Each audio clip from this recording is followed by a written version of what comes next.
Hey guys, welcome back. Today we're talking about being happy as a single man, and I am perfectly qualified to talk about this because I've been single for 25 years.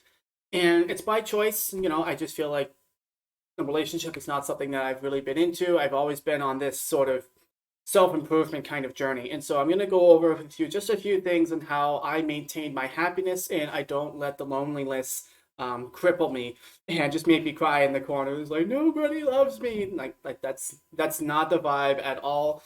You can totally be happy and have self-esteem and love yourself, even if you don't have a romantic partner, whether it's by choice or not. And so first off, I just want to say, it's my choice not to be single. We're not here on some sort of quote incel vibes where women are bad. Well, like no, women are awesome, and if you get into a relationship with one, that's great. Best of luck. Yeah, good luck with that. And so really, for me, it's like if you choose not to have one, you gotta have a good reason not to. Like you have to have a meaningful purpose to do with your time. Otherwise, you will just be sad and lonely. You have to have something that drives you, whether it's your education or a business or your art or your job or your volunteer work or writing a book, like whatever it is. You really need to create that meaning. So it's like, yes, I am staying single. I am choosing to stay single because I have such and such purpose and I'm working on this or I'm working on myself. Like you got to have some sort of meaning with that. And, I'll get to some of the things that we do if you're not single, but this applies to both, whether you're single because you want to be or you're single because you don't want to be and you just can't seem to get anybody. The first, you got to work it back to first principles. The best things for both of these scenarios is total accountability and, you know, deciding that, hey, I'm going to own everything in my life. If I don't have a girlfriend, that's on me. It's either my choice or I'm just slacking off and I'm not putting in the work. Am I playing video games all day or am I getting out there and actually meeting people? If I don't have any social skills, hey, it's my responsibility to actually get the social skills. Go get a job that forces you to get out of your comfort zone and learn how to talk to people. I had a door-to-door sales job for like 2 years. You bet your butt I learned how to talk to people really darn fast. Any social anxiety I had, gone. Like, doesn't matter. It's gone. Because when you are forced to knock on people's doors and ask them to give money to charity, it's like you have no choice but to get good at it quickly, or you're not gonna make any money. And so, biggest thing, having meaning. Now let's move on to, you're trying to get a girlfriend, but you can't. I understand. I was there for a while. And I think the most important thing to remember is their inability to see your potential or to see all the awesome things that you have to offer is not necessarily your fault. Just because they don't see the potential doesn't mean it's not there. Just because they don't see the value in you doesn't mean that the value is not there. However, there's a caveat to this. Just because you have potential doesn't mean you've developed the potential yet. If you sit around all day playing video games, and again, nothing wrong with video games. I love video games. Everything in moderation, in its proper place. But if you do anything too much and you ignore all the other good stuff, you're going to run into a problem. You're going to miss out on things. Conversational skills. Being confident. We've talked about confidence before on this channel, but to have confidence, you actually have to be competent at something. You have to do something. And that means you got to step out of your comfort zone and fail a couple times. And so if you want a girlfriend, but you don't feel like you have anything to offer, well, guess what? Going back to mass accountability, this is on you. It's your responsibility to level up. Get something to offer. Either get a full-time job, work on yourself, get some savings, get disciplined, get fit, get a new hobby, get new skills, get new conversational skills by going out and talking to people, whatever it is. It's your responsibility to level up.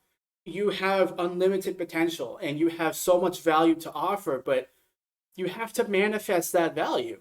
You have to put in the work to make that potential become a reality. Just because you have the potential to be a great writer doesn't mean you are a great writer yet. You have to actually put in the work and write stuff. and get good at it. Just because you have the potential to have great conversational skills doesn't mean you're a great conversationalist yet. You have to put in the work and level up. So that's what I would say, man. Hey, level up, get your finances in order. Like going back to basic biology. Like no one wants to have their kids with someone who can't keep them alive, who can't feed them, right? Like you want to be able to say, again, basic biological instincts. Yo, have your kids with me, they won't starve. It shows competence, it shows discipline, and a woman who's got her head on straight is going to like that. She's going to be looking for that. And secondly, this is really important for whether you want a girlfriend or don't. You have to be patient. You have to give yourself enough grace and enough time to actually develop, to actually accomplish the things you're setting out to do, to actually become the person that you want to offer to somebody. You can't just be like, oh, look, I'm an alpha male now. Like there's no red pill that you can take, to become an alpha male. I don't even, whatever that is, I don't care. Does that make me Sigma? I don't know. Don't care. I don't care what you call it.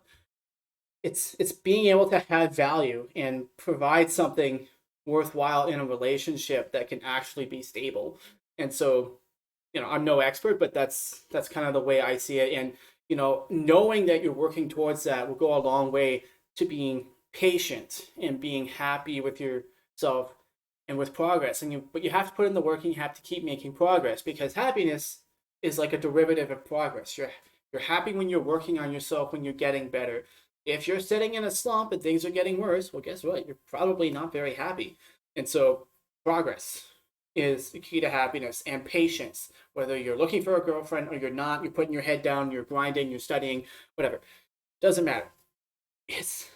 That's really my twofold, compilation that makes me be able to be single for a really freaking long time and do without, that kind of relationship, and still love myself and wake up every day and be like, heck yeah, I get to be me again. You gotta have stuff that means something to you, and you gotta be patient enough with your progress and just be happy with the progress. And know that sooner or later, the time will come.